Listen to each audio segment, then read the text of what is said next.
heart of where innovation, money, and power collide in Silicon Valley and beyond. This is Bloomberg Technology with Caroline Hyde and Ed Ludlow.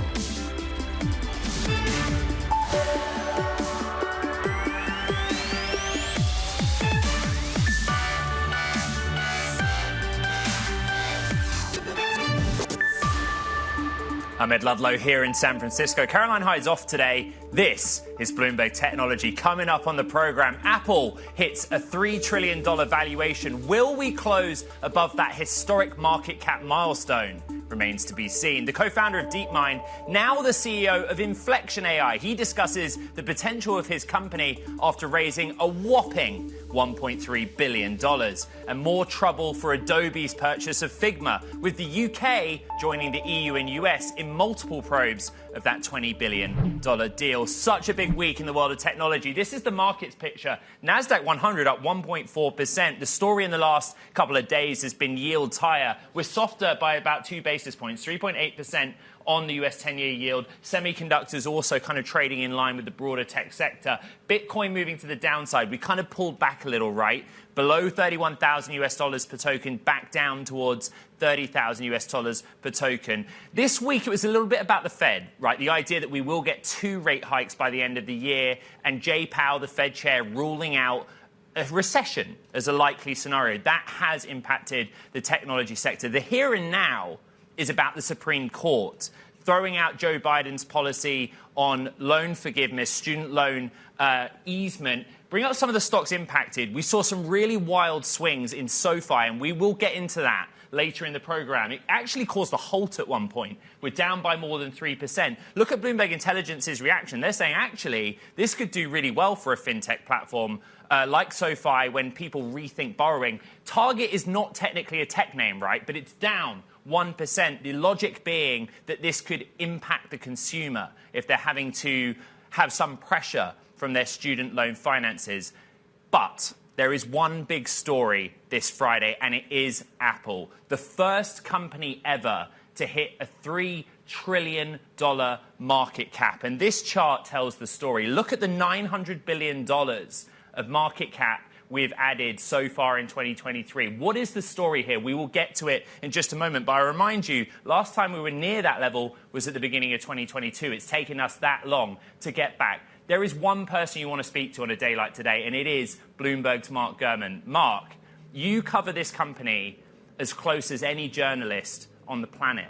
I want to start by asking you, what kind of a moment is this? What kind of a milestone in technology history is registering a $3 trillion market cap?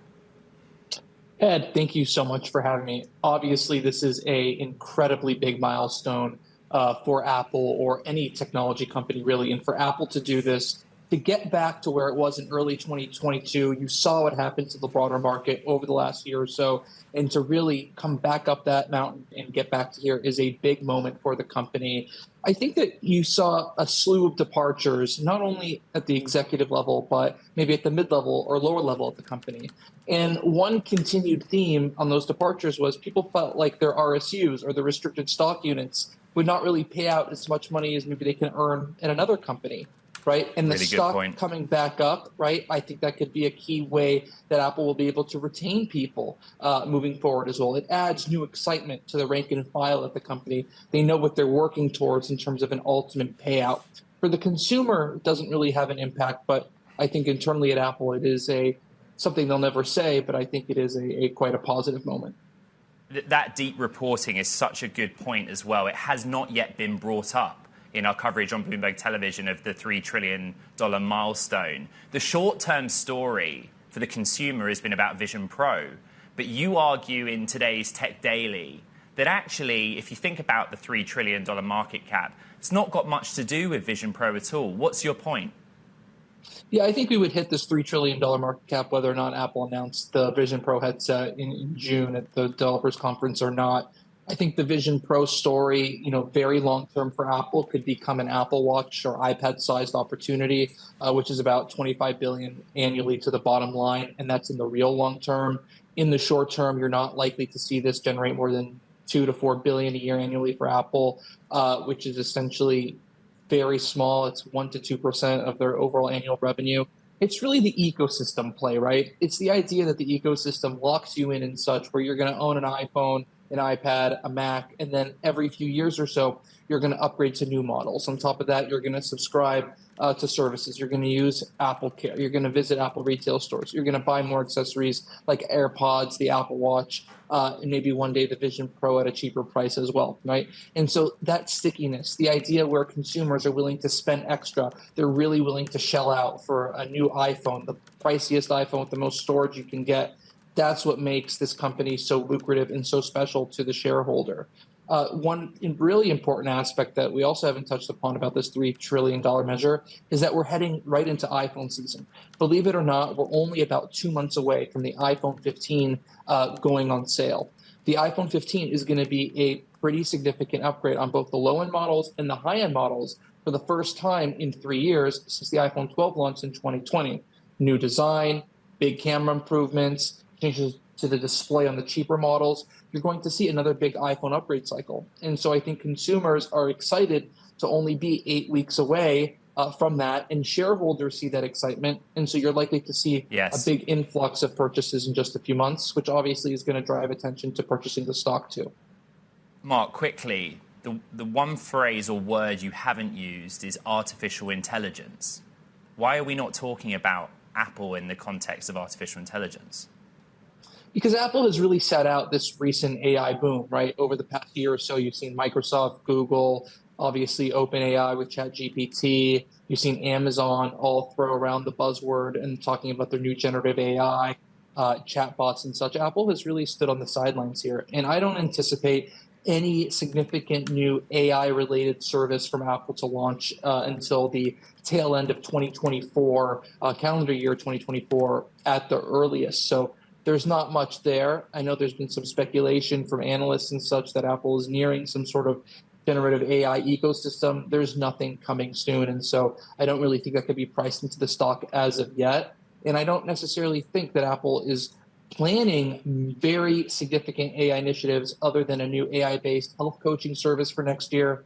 But obviously, the mother of all AI projects, as Tim Cook has said, is the company's self-driving car. You're unlikely to see that at least for another 4 years or so. Yeah, you and I have done a lot of digging on the subject of an Apple self-driving car. We'll stick with it. Bloomberg's Mark Gurman, everything Apple. Thank you so much. Happy Friday. All right, that's top story number one. Top story number two, we go to the UK, where antitrust regulators are launching an in-depth investigation into Adobe's $20 billion purchase of Figma. Let's get the details. Bloomberg's Catherine Gemmell live for us in London. Catherine, what do we know? Hi, Ed. Thanks very much for having me. So what we know today is that the CMA, so the Competition and Markets Authority, has said that the Adobe Figma deal will need an in-depth investigation unless the companies offer any remedies up to, solve these antitrust problems that they have found in the first stage of this investigation. The main concerns from the CMA are that within the design platform and the supply of screen tools as well. And, these are two areas where Adobe and Figma really compete. And the main concerns are that if Adobe buys Figma, then that means that they're really going to take that competition away, and that could lead to a rise in prices for customers and could also stifle innovation. We're just showing the shares of Adobe up 1.6%, near session highs. When you get a headline like this, sometimes the stocks react negatively because the market's thinking, wow, maybe this deal won't happen. Is that the situation we're in now? How serious is this development in the context of a deal actually getting done? Look, it's too early right now to know whether it's serious or not. These sort of deals will obviously always get some scrutiny. This particular deal is also getting scrutiny at the DOJ in the US, and is potentially facing scrutiny in Europe. So, we'll need to, find out what the CMA finds in its potential phase 2 investigation, whether we know it's going to be serious or not. These are just the stages that these sorts of deals have to go through. And of course, that the CMA, that consumers in the UK rely on the CMA to make sure that consumers are getting a good deal.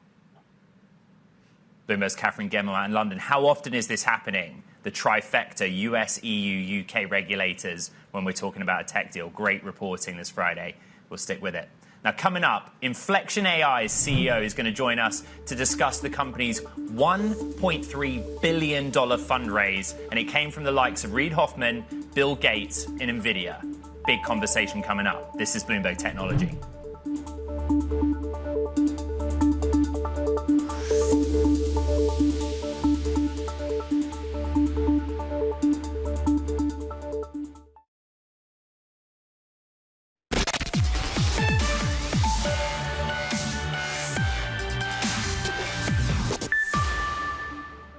Inflection AI has just announced it's raised $1.3 billion in funding from investors like NVIDIA. And earlier this year, Inflection AI launched its first product, a chatbot called Pi, a personally modeled AI chatbot. Inflection AI's CEO and co-founder, Mustafa Suleiman, joins us from London, interestingly.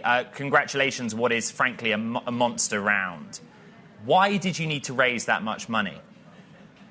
Thanks, Ed. Yeah, great to be with you and appreciate the congrats. I mean, we're really building the cutting edge of machine learning models today in order to create Pi, our conversational AI, and that requires vast amounts of compute. I mean, we're actually constructing the largest supercomputer in the world today built on NVIDIA's H100 chips.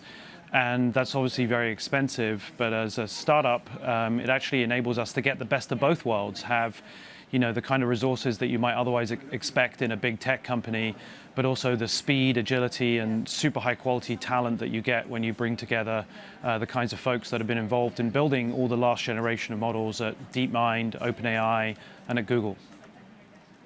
All the attention goes to NVIDIA because they are participating in this round, Mustafa, but you are building the underlying LLM or foundation model using their H100 GPUs. Yeah, I mean, we have an incredible partnership with them. They've been fantastic to us. Not only are they investing in this round, but they made us their key partner to get access to H100s, and we've built a really powerful cluster with them. Just a couple days ago, we announced that we have the fastest performing AI cluster in the world, and in a few months' time, we will have increased the size of that cluster to be the second largest supercomputer on the planet, which is just an incredible opportunity. And so we're super grateful for their partnership, but also the partnership with Microsoft. We use Azure. They have an incredible cluster there, and their AI infrastructure is also second to none. Mustafa, when I bumped into you in the corridor of Bloomberg Technology Summit last week, I reminded you of something you said on stage about AI development being a meritocracy. You mentioned that in passing, but I wondered if you could elaborate on what you meant by that. Well, it's a meritocracy in the sense that, the cutting edge is also being open sourced and made available to millions of developers around the world to adapt, innovate, and experiment. And it's kind of an incredibly interesting time because on the one hand, models are getting bigger and better, and on the other, they're also getting more efficient, smaller, and cheaper to run. So both directions of progress are really being turbocharged in this new wave of AI, and that's incredibly meritocratic, and we're seeing huge innovation at both ends of the spectrum. Supercharged and in a meritocratic way, but you guys kind of have a big advantage in the access to the H100s and the compute that the GPUs provide. Is there a way you can kind of quantify the advantage for me? I think a lot of people will say, okay, we have Inflection AI and Pi. How is it similar and or different to OpenAI and GPT 3.5? What is the difference technologically and the goals as well? Yeah, it's a fair question. So our most recent LLM, which is called Inflection 1, is actually better on all of the public benchmarks than Google's Palm 1, DeepMind's Chinchilla, and OpenAI's GPT 3.5, which is a great achievement for a small organization like ours. In terms of the total amount of compute that we have, the 22,000 H100s in aggregate represents 3 times more computation than was required to train GPT-4, according to the best guesses of the rumors online these days. So it is a seismic amount of compute, and it gives us an enormous advantage because we're really concerned with building the absolute cutting edge. Like, we really want to build the absolute best experiences in the world so that when you get access to your personal AI, Pi, It's going to be aligned with your interests and on your team, and increasingly be able to do useful things for you. It will book, appointments for you. It will plan holidays. It will, buy things for you and be a scheduler. And everybody's been waiting for that moment when the real personal digital assistant arrives. And we think that Pi, pi.ai, which is where you can access it online, is really going to be that assistant. Mustafa, you use words like building, and I think about your past, your career, your time at DeepMind, Google. How important is it right now that you are basically moving from research to real-world introduction of a tool? A lot of people are calling to hit the brakes, right, on development. But that seems to be the point of differentiation, moving from development of future generations of models, or indeed the research arm, to having a product that businesses and consumers can use. I mean, AI is now coming of age. I mean, this is going to be the meta technology of our times. It is going to be the technology that enables everything else. Just like electricity or steam powered the last huge industrial, revolutions. And so that's very exciting for us because it's a very practical time. We're doing applied research. We're getting things to work in production and at scale with millions of users.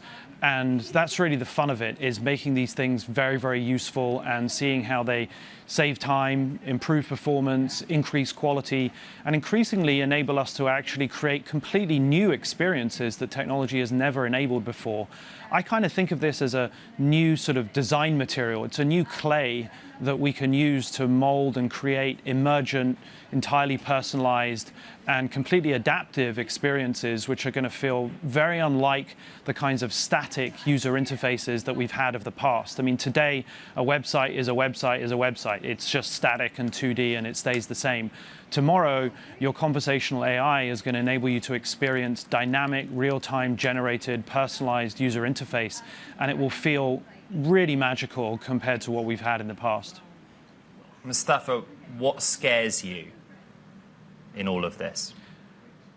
I think what's amazing about this technology is that it is the ultimate force amplifier, right? Wherever there is a desire to take actions in the world, to generate new content, people are now going to have access to a tool that makes that easier to plan and to create. And of course, that's going to lower the barrier to entry to create chaos. And some people, with bad intentions will choose to, amplify the disruption, unfortunately. But I'm pretty confident that the vast majority of people are going to use these tools for incredible good.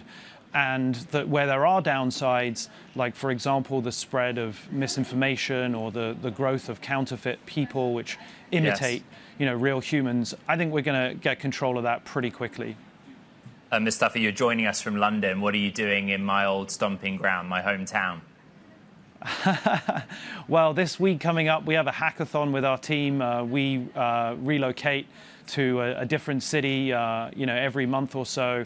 We get together and we work on a project. So you should expect some exciting new product features to be coming out in the next few weeks. It's just a great time to be building. So it's great to be here in London in the summer too.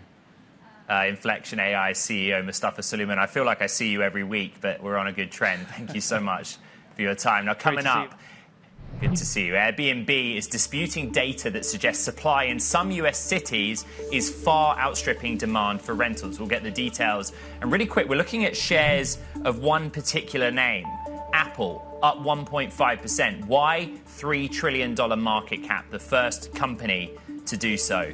Historic day in the world of technology. This is Bloomberg.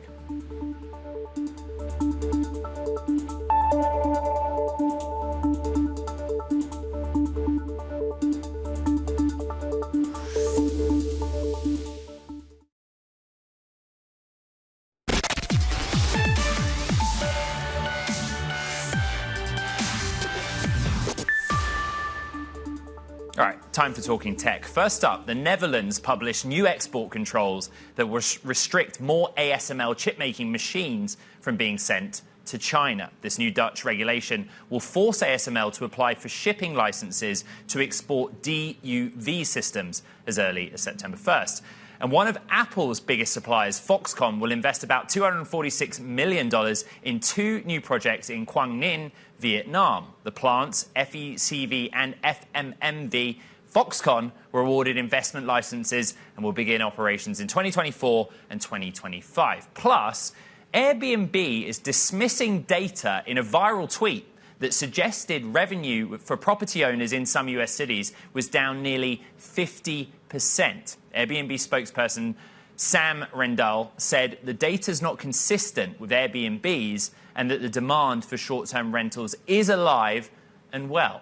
Joining us for more to talk about this, Bloomberg's Natalie Lung. Natalie, explain this one to me. There was a viral tweet, we're going to show it in just a moment, that said basically people that have Airbnb homes, they're not making any money. Right. So this viral tweet that came out around 2 days ago had data from all the rooms, which aggregates Airbnb and VRBO listings, data showing in cities like Sevierville, Phoenix, Austin are seeing revenue per listing drop nearly 50%. And what's got people talking about this data is obviously the big slump, but also people were wondering like the accuracy and veracity of the data because there was another data source, AirDNA, which is also widely cited by the hotel and short-term rental industry. Their data shows for the same markets, the decline is more muted, so around in the single digits. The biggest one was around 9%. Natalie, very quickly, Airbnb's response to this. Yes, they are saying this data is not consistent with what they're seeing. They reported a record revenue in first Q, and they're still seeing strong demand for short-term rentals. All right, Bloomberg's Natalie Lung reporting there out of the East Coast. Thank you so much. All right, coming up, guess what? Generative AI, but in the enterprise space, perhaps not a good idea? We'll ask Elation CEO Sachin Sangani about that next. Really quickly, let's get a check on Tesla shares and where we're trading with the EV maker. We're up 2.4% in the session.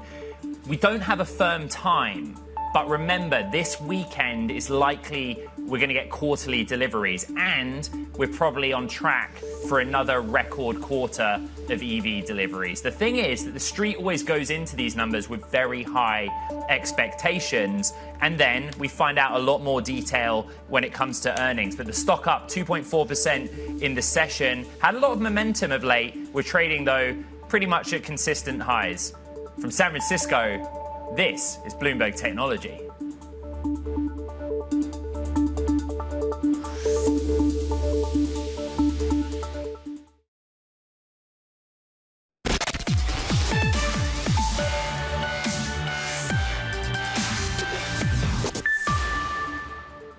Welcome back to Bloomberg Technology. Ed Ludlow here in San Francisco. Let's get a quick check on the markets. A lot of green on the screen, and the story is about the Big Seven. But this is the NASDAQ 100 over the last 5 days. We're up 2%. There's been some volatility. Remember, we're coming off the biggest weekly decline of the NASDAQ 100 last week since March. That was the week where we had the Silicon Valley Bank collapse and the banking crisis sort of started to unfold.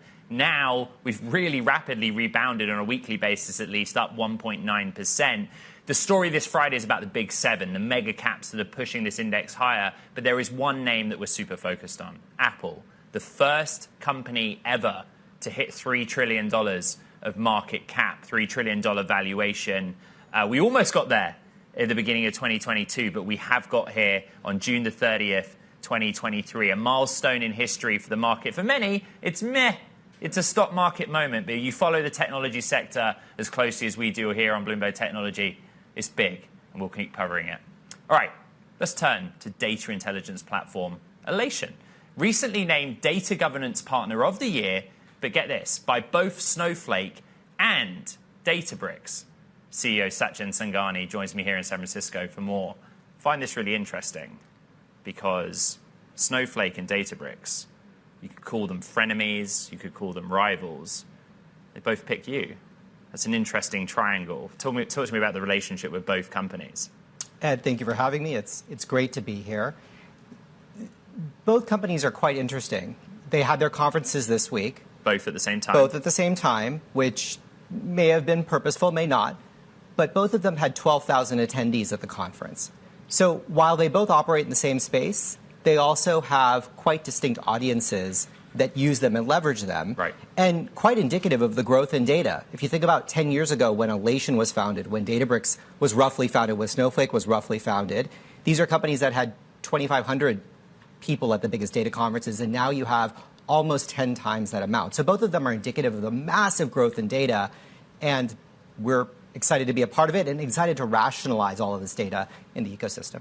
I reported recently that Databricks' SQL product had passed $100 million in annualized revenue. That's an area they're trying to grow, kind of puts them in an interesting territory with Snowflake. How do you work with both companies? What is the interplay between Elation and their both sort of everything from ML and AI through to cloud-based enterprise is interesting. So we describe Elation as a data intelligence platform. What is that? What does that exactly mean? Well, if you live inside of the standard enterprise, think about companies like Pfizer and Cisco and Virgin Australia and NASDAQ, all of whom are Elation customers. These are companies that have petabytes and petabytes of data strewn across Databricks, Snowflake, Amazon, Microsoft, Oracle, all of this legacy technology that it has existed since the last 20 years. And so what Elation does is it provides a map of your data so that any person can find and understand and trust that data. And as a result of that, we have over 500 customers, 35 of the Fortune 100 use us. But the broad idea is that if you exist inside of one of these companies, you basically are existing, if you don't have Elation, as somebody maybe who's trying to navigate the streets of Boston without a map, or trying to navigate the web without Google. It's just impossible to do, and we provide you with that capability. The specific use case right now is generative AI, and in distinction from AI more broadly, because you have to use your own data set to make a generative AI tool relevant to whatever it is you do. Where does Elation come in that process? So you can't do trusted AI without having trusted data. And your own data.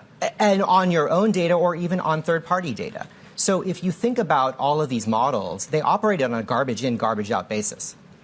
And particularly in the realm of structured data, if you have a really highly well-trained model operating off of very bad, poor data, what you're going to have is multiplicatively wrong answers. You're going to get consistently bad outputs. And so the ability to be able to locate the right data sets, the ability to understand that the data that you're feeding this model is appropriate and well, is a massive problem that every one of these companies has to deal with, and frankly, that Snowflake and Databricks has to deal with in order to get their customers to adopt at scale. The simple concept of the company, Elation, is to help an organization, its users, find, manage, trust the data that they're looking at. There's a lot of interest in your company. For transparency, you raised $123 million in November, I think. That's right. And Databricks' venture arm did participate in that. So that's correct. You are their most trusted partner, but they also are one of your backers. Interesting valuation as well, $1.7 billion. How do you grow your business from here? We were, interestingly, at that point in time in November, 50% up when the rest of the market was 70%. Talking top-line growth. Valuation. Got it. So our prior round valuation was done in 2021, which was at close to the top of the market, not quite exactly the top of the market. But we were still 50% up when the rest of the market was 70% down, which is an indication to both the strength of the market, but also the strength of the business. In that last round, Snowflake was an investor in our company. And why are these companies invested? Because fundamentally, you can have all of the data in the world. But if you can't use it, if you can't understand it, if people aren't enabled with it, then it's really quite valueless. And so from our perspective, and I think from theirs, the real problem is enabling hundreds, if not thousands of people within the enterprise to actually leverage this stuff at scale. And the road has been up and to the right in general, but there is a lot of variation in terms of the returns on these projects. And so being able to return more reliably by basically building skills within each of these companies, within many of these companies, that's the real trick, and that's what we try to help with. Elation CEO Sachin Sanghani here with us in San Francisco and Bloomberg Technology. Thank you so much. And actually coming up, We'll talk to Databricks investor Race Capital about AI some more. Also the M&A landscape and what the VC world has to say about literally everything we've been talking about on the show. Edith Young, Race Capital, coming up next. Let's get a quick check on Uber shares, where they're trading up 1.6% in the session. Piece of news out overnight. Parents, if you're listening, Uber is giving parents and caregivers the option to request a ride on the app with a car seat as part of a partnership with Nuna Baby, which is a baby gear brand. But it's kind of a PSA. If you're out there and you're an Uber user and you got kids, well, they've been thinking about that. This is Bloomberg.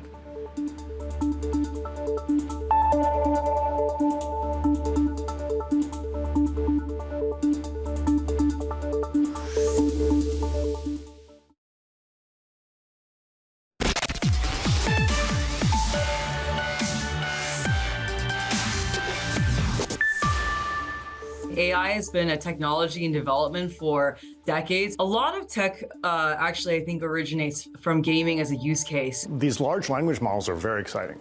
And what they can do is they can act as an interface where you can finally talk to the computer in a way that you couldn't before. With Gen AI, there is a sort of new surface area, I would say, in terms of both increasing productivity of workers, for example, artists in gaming. AI will move into industries that were or are underserved by SaaS. AI is something where it can impact drug design. It can impact how we think about healthcare, how we allocate healthcare resources. I think San Francisco, in particular, with the AI boom, is really about Cerebral Valley. You'll walk around and literally, like how they talked about in the 90s, you'll see garage doors open and people on their computers, and you'll literally see on the telephone poles flyers for AI happy hours, AI hackathons. The smartest people in the world are sitting in those cafes, having discussions not just about starting their companies, but also what is the cutting edge of what these AI models can do.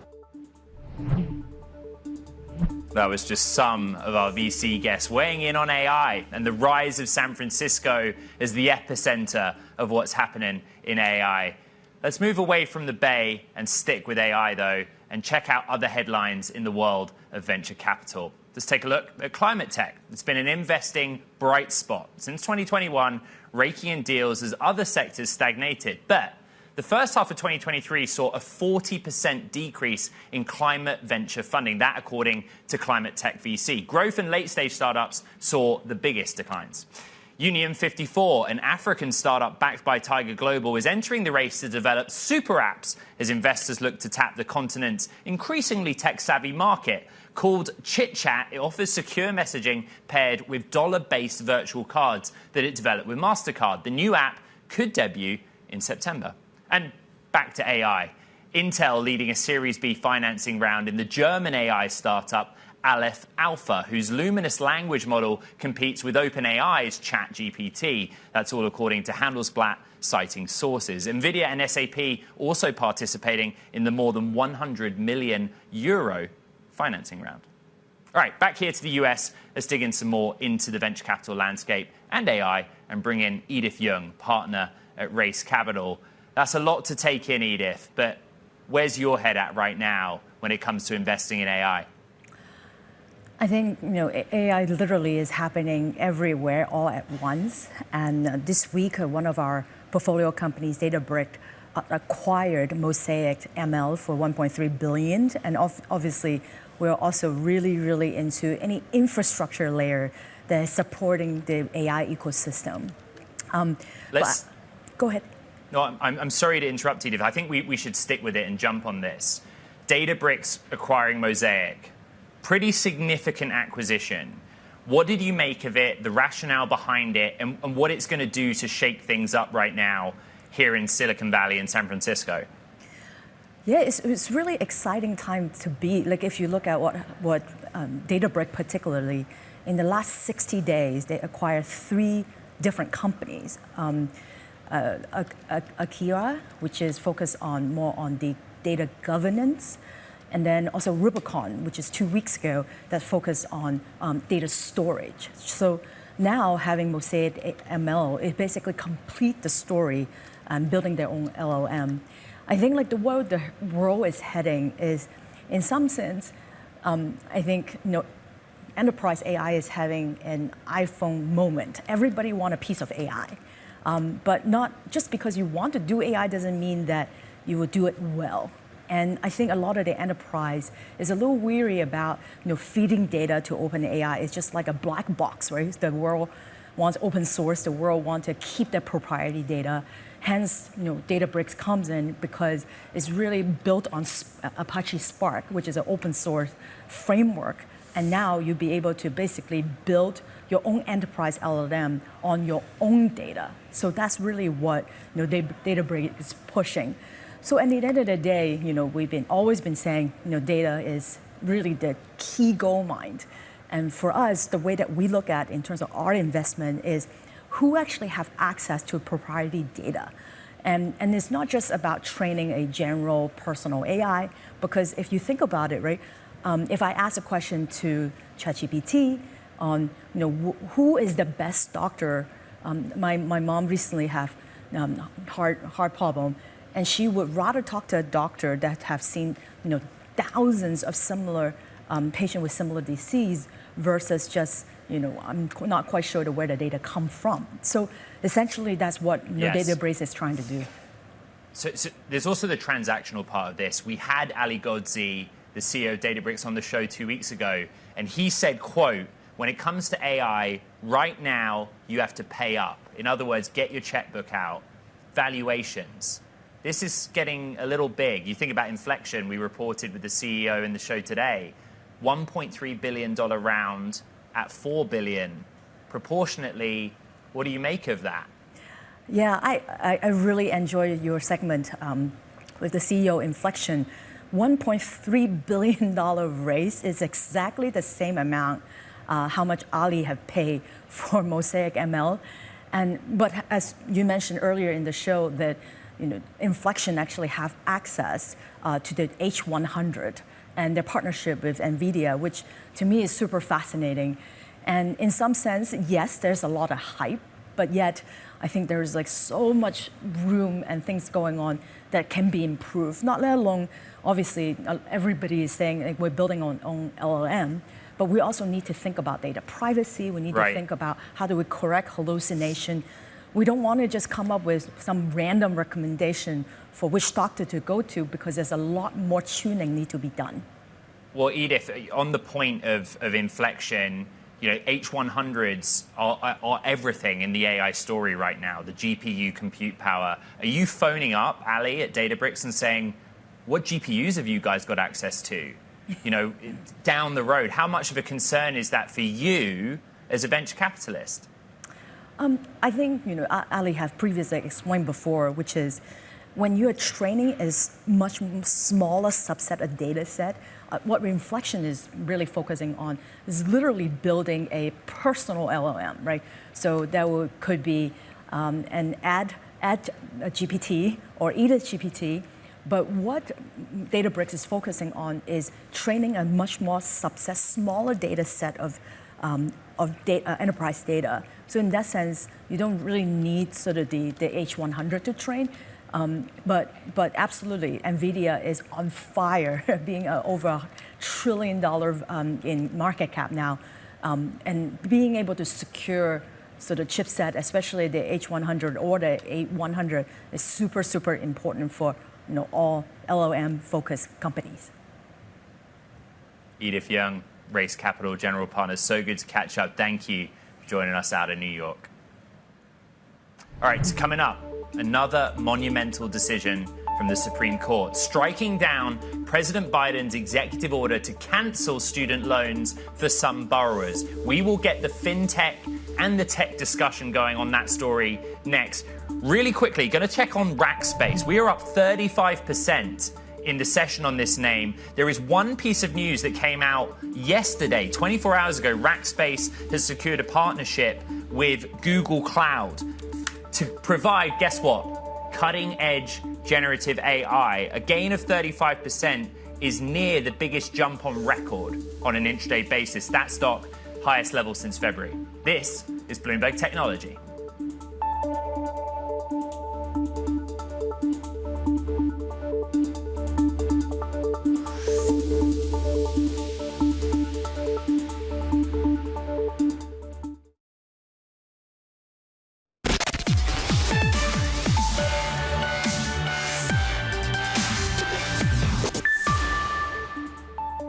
Time now for what's going viral, and it's the #1 trending on Google Trends right now. In a 6-3 ruling, the US Supreme Court has stricken President Biden's plan to forgive student loans for some borrowers. Let's get more context about this ruling and who is the most impacted.